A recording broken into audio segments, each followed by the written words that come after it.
Hi, how are you doing? I am Dr. Canute White, and you're listening to Canute's Exploration, your topic in a podcast.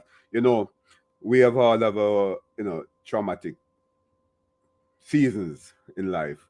And individually, yes, we do, but collectively, there are sometimes individuals in a nation and sometimes in a community that have been going through traumatic seasons, traumatic periods, uh, because of war, community violence.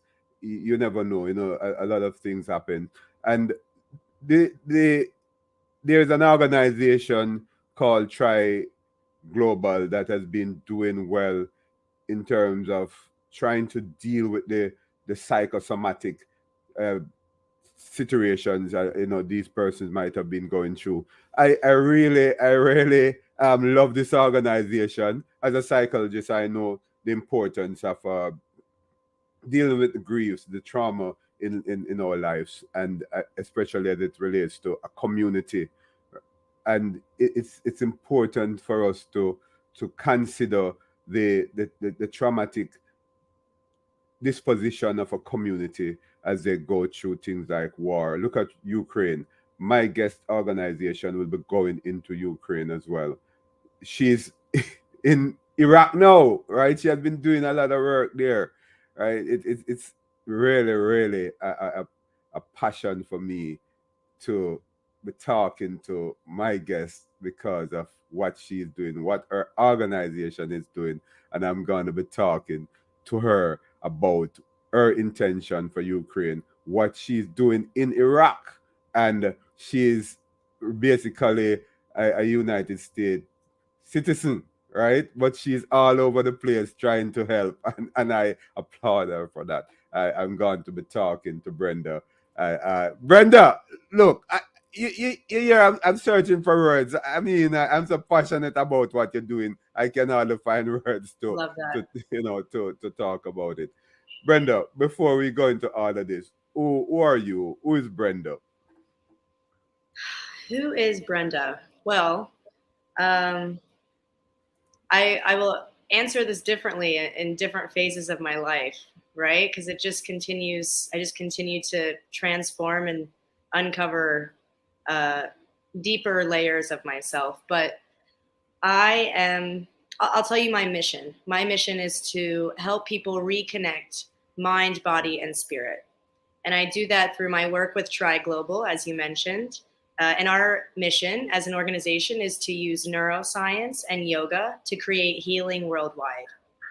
So, as you mentioned, we use different somatic-based mind-body methods Yeah. to help people recover, build resilience, and foster a sense of safety and security in their bodies post-crisis. Cool, cool.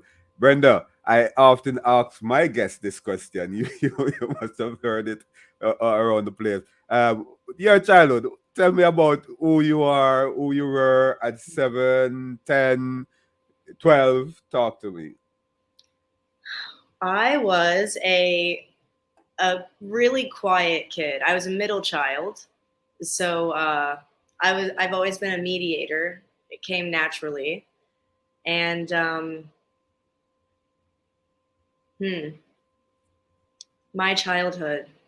I feel really blessed to have had parents who cared a lot about me Yeah. and who made a bunch of mistakes, but I've come to really appreciate all the effort and love that they put into raising us in crazy times. Yeah.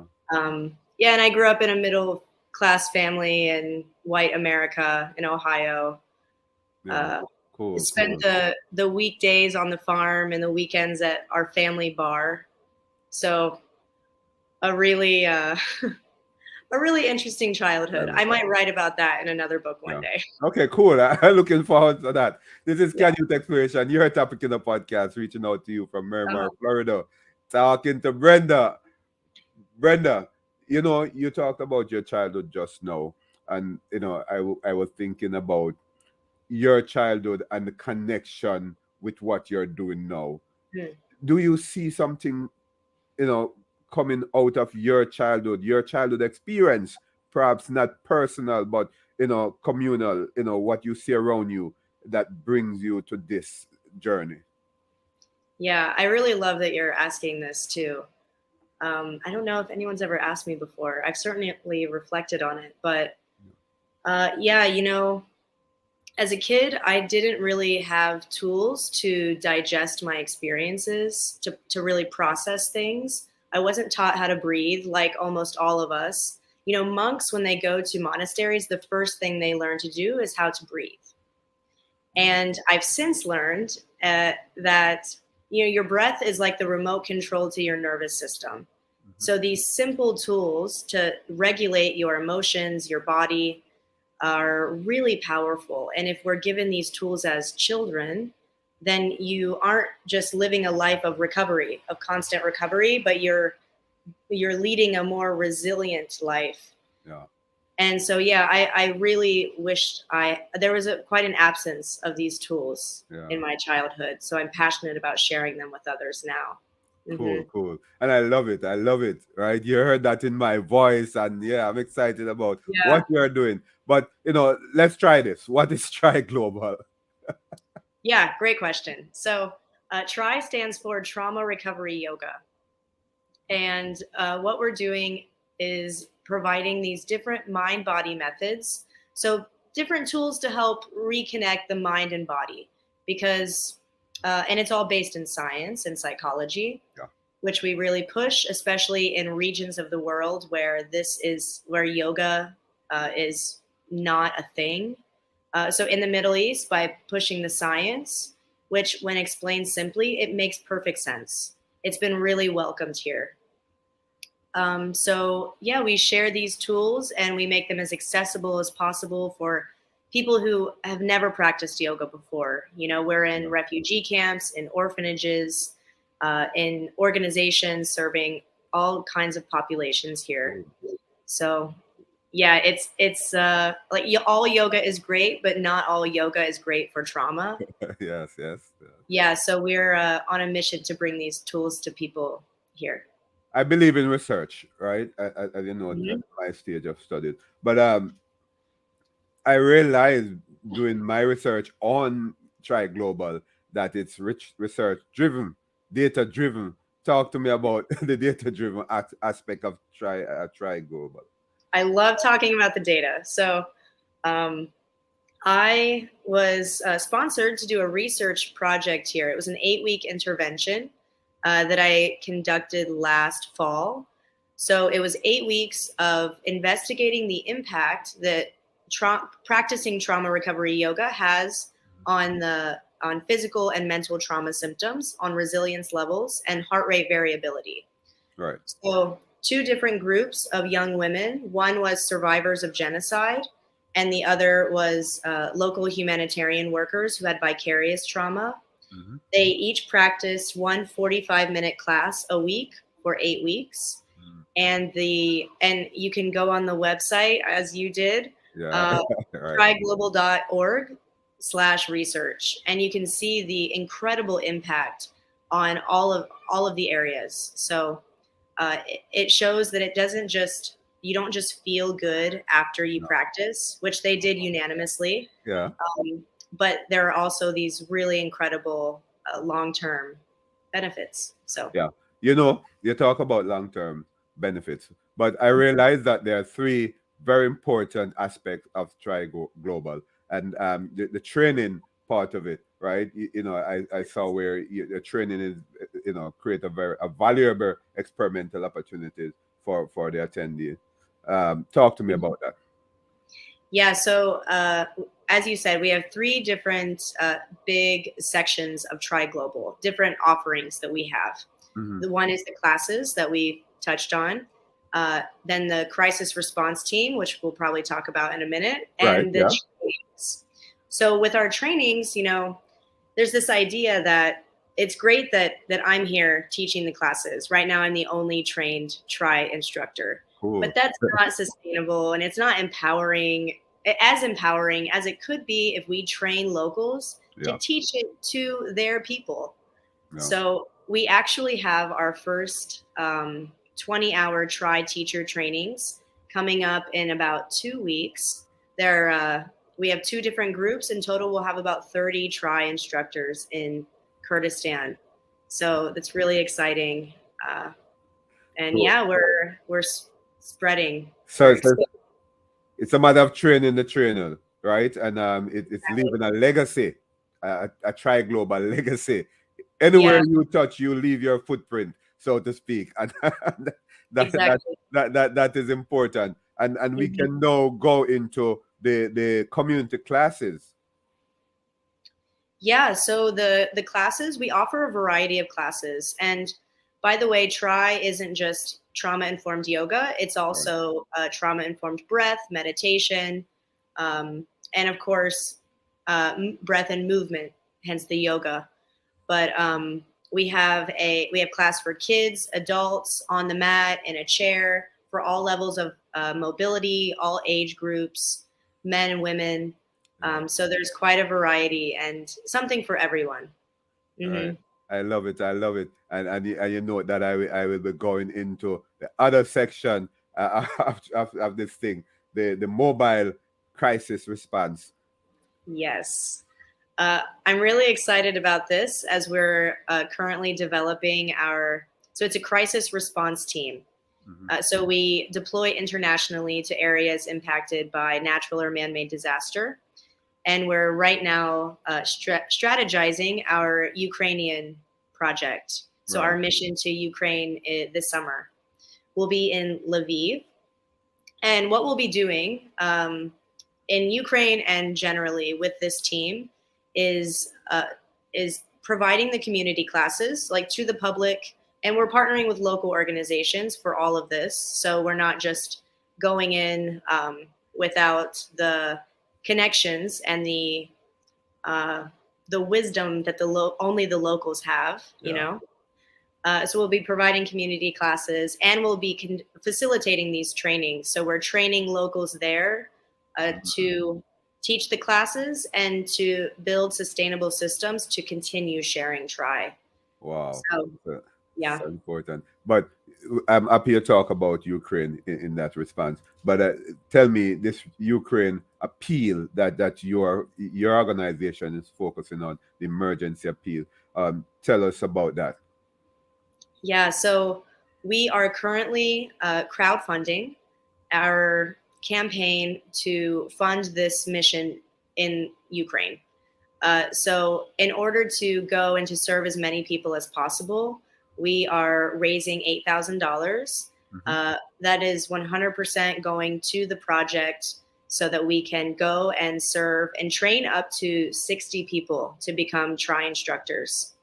That also goes to, like, right now, almost all of our material, all the content is translated into Ukrainian. So it will be complete, of course, by the time we get there. So it also includes all of the resources and the ongoing support that these people will receive long after we've gone. So it's really, it's about the short term and the long term Yeah. impact. Yeah. I like that. I love that. And Can Youth Exploration, your topic in the podcast, has actually uh, put the link for the Ukraine um, donations, whatever you may call it there, right? You can correct me in the description so that the audience can click on it to get to where they can make some contribution to support you in your Ukraine effort, right? So, that's a good thing. I really love it. I do love it. And my audience, those who are listening on their favorite podcast platform, will love it as well. And I'm sure that as you go around the world, people will love what you're doing. But tell me, this thing about trauma, right, and the mind body practices. Hmm. I'd like to talk about it some more. The essential for recovery and resilience. What are you saying here? What the concept entails? Mm. So let's talk a little science. And I think you'll really resonate with this as a psychologist, Right. right? Yeah. Yeah. Yeah. Mhm.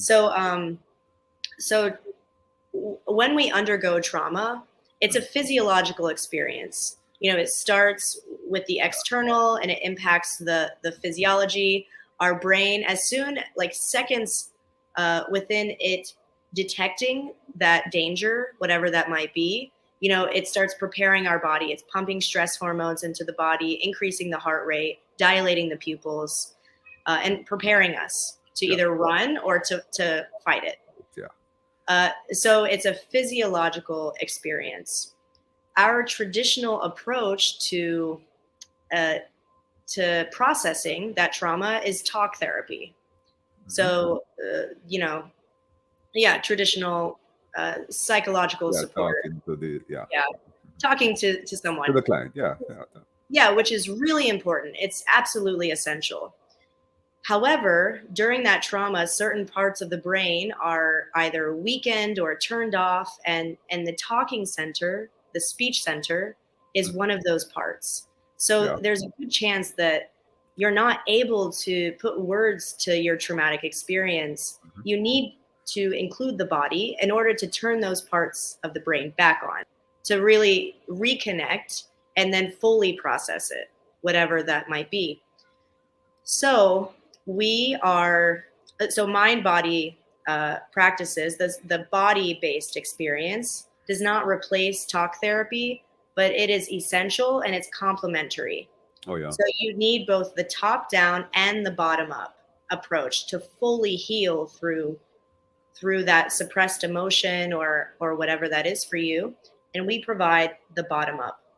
Yeah, I love that, because in my field, there are times when we need to engage in medication management before talk therapy, or do it simultaneously, because sometimes the client needs that medication management.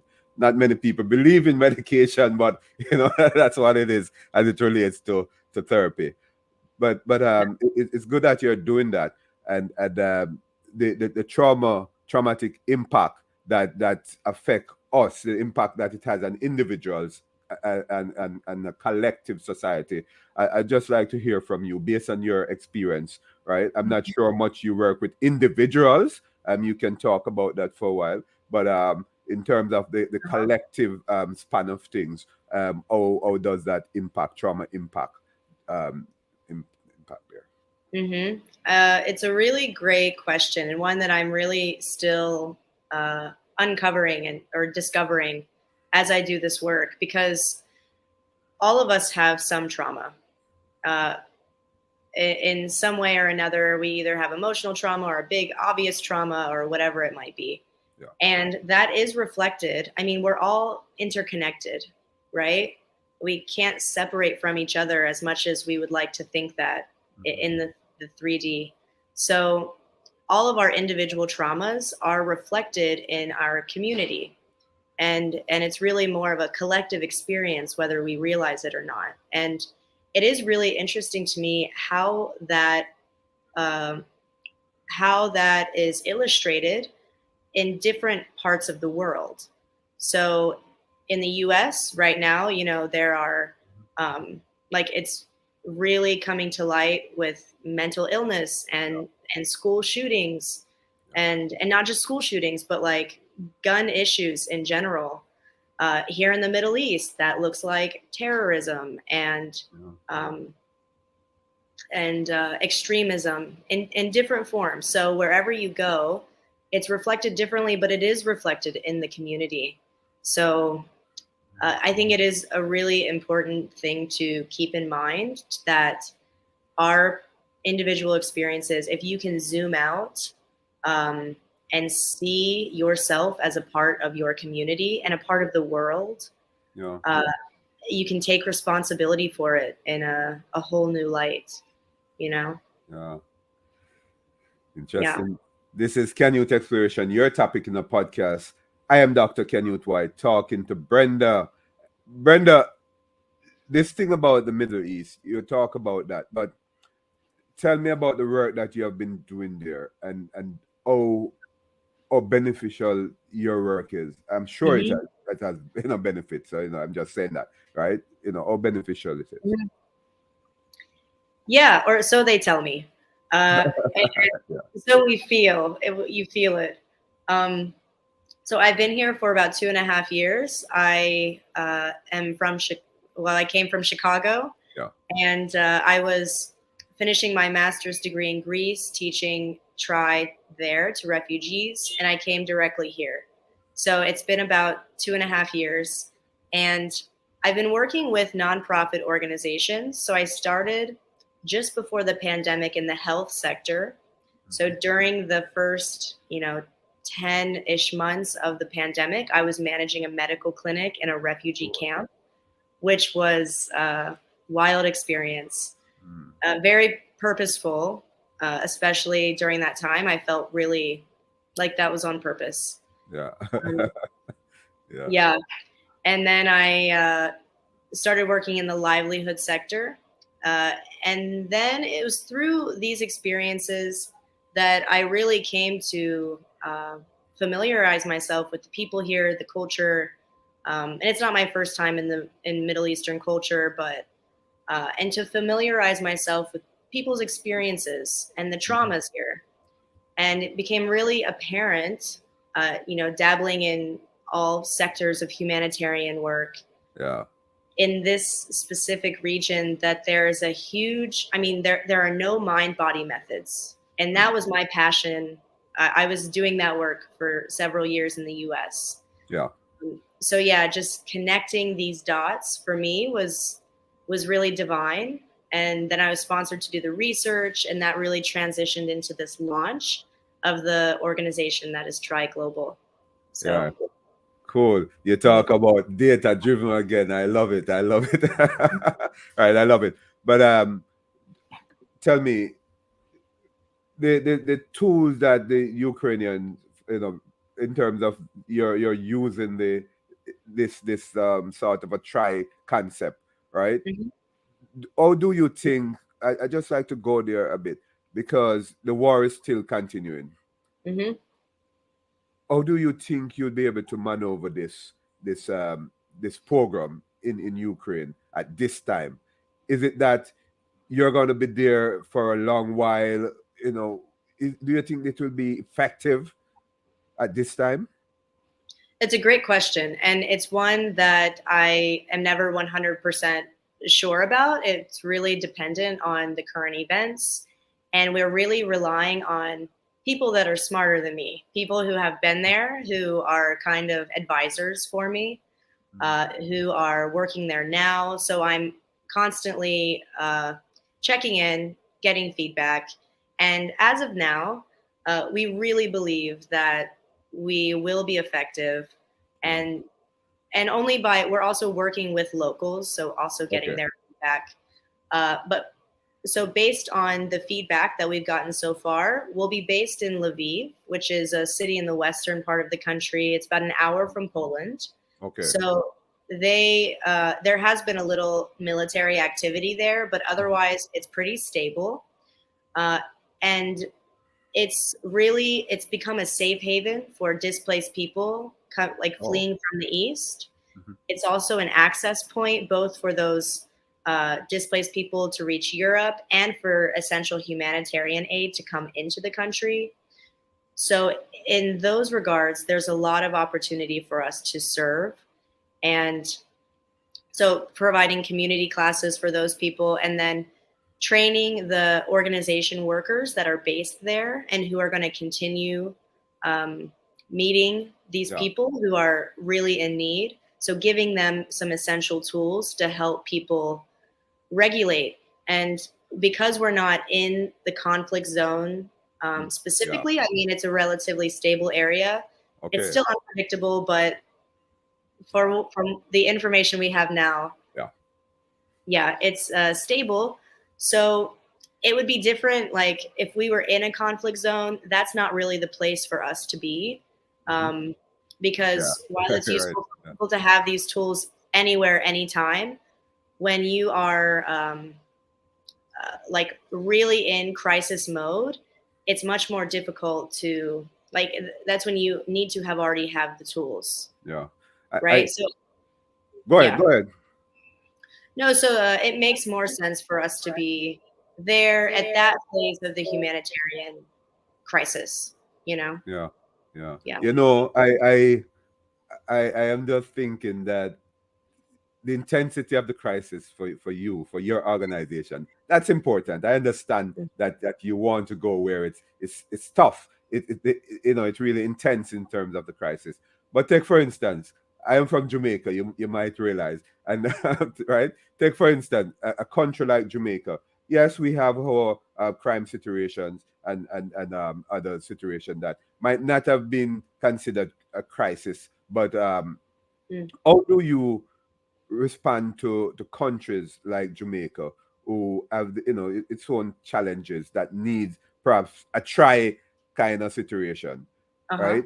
Are you ready to approach these countries, or you know, or are you waiting out, or are you just throwing those countries out and say, hey, not you?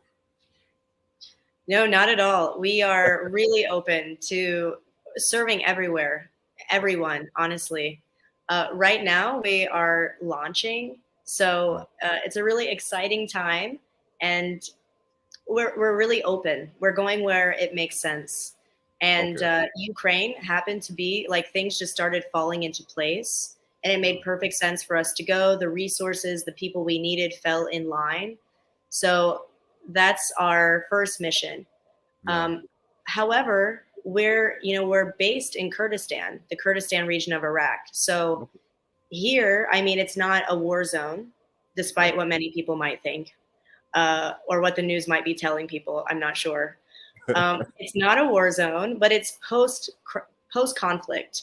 So I mean, there are generations of different wars like having happened. There's a lot of transgenerational or intergenerational trauma. So the morphing of DNA from trauma passed down generations. So yeah, it's not a crisis zone Right. necessarily, but I mean, in the U.S., that we have a separate base in the U.S. Yeah. Okay. Tri Mhm. Method. Yeah, it's the original Tri company. We're an Okay. organization now. But no, I have a vision for us to be serving vulnerable populations around the world. And Yeah. so wherever it makes sense for us to go, wherever we can secure local partners, that's really the most important thing. Right. We Be- will be. Before before before I go into your contact, uh, you know, you talk about war zone, but I realized doing a research and try that Mhm. you also deal with orphans and you know other aspects of life. You know, not Yeah. necessarily the sort of crisis that we would suspect. But and that speaks to my question about going into other countries where it's not really a war zone, but there are challenges there that Uh-huh. would perhaps need try, yeah, Hmm. and that's Absolutely. critical, yeah. But I would like to find out from you how can other organizations contact you, how can countries governments contact you, because Mhm. it's important that governments work with institutions, organizations like yours. Yeah, actually, we're right now coordinating with the Kurdish government. So they're really keen on having a tri presence in every refugee camp or IDP camp in the country, in several governorates. So uh, to contact us, I would love to hear from anyone and everyone interested in collaborating with us. The best way is by email, B Hershey, like the chocolate, at tryglobal.org.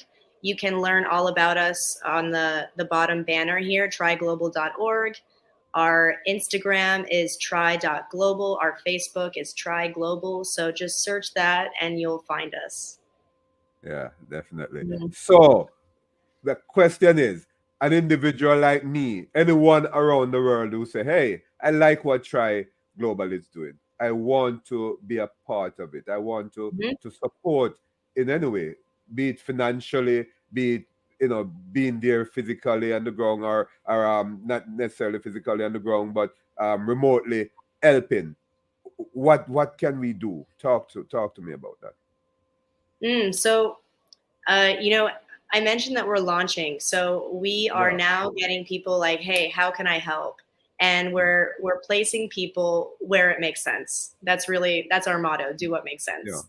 So there are different ways to help. If you are bilingual, we can definitely use you. We're translating all the practices into as many languages as we can, so that we can share this with as many people as possible to really make it accessible for people. So right now we have practices in Spanish, Kurdish, Arabic, and Ukrainian. Cool. Yeah, so that's a big one. Uh, Also, we have different like admin like tasks that we can share, and there are different things like that as we build our presence, and also we're really we're planning on doing more training. So if you're interested in becoming a trained instructor, just reach out to us and we can connect and see what makes sense, what's the best fit for you in with Tri Global, because we're really building this plane as we fly it, you know? I love that. I love that. I love that. Yeah. Yeah, that's cool, Brenda. And that was Brenda from Tri Global. Brenda, it's nice having you though, and it's nice hearing more about Tri Global. I've read somewhere I know about it and so on. But for my audience, it's perhaps the first time they're hearing, and it's a good fit. Nice. Thank you very much. Yeah, thank you for the insightful questions. I appreciate your time. Mm-hmm. Thank you. Bye bye. That was Brenda from Tri Global.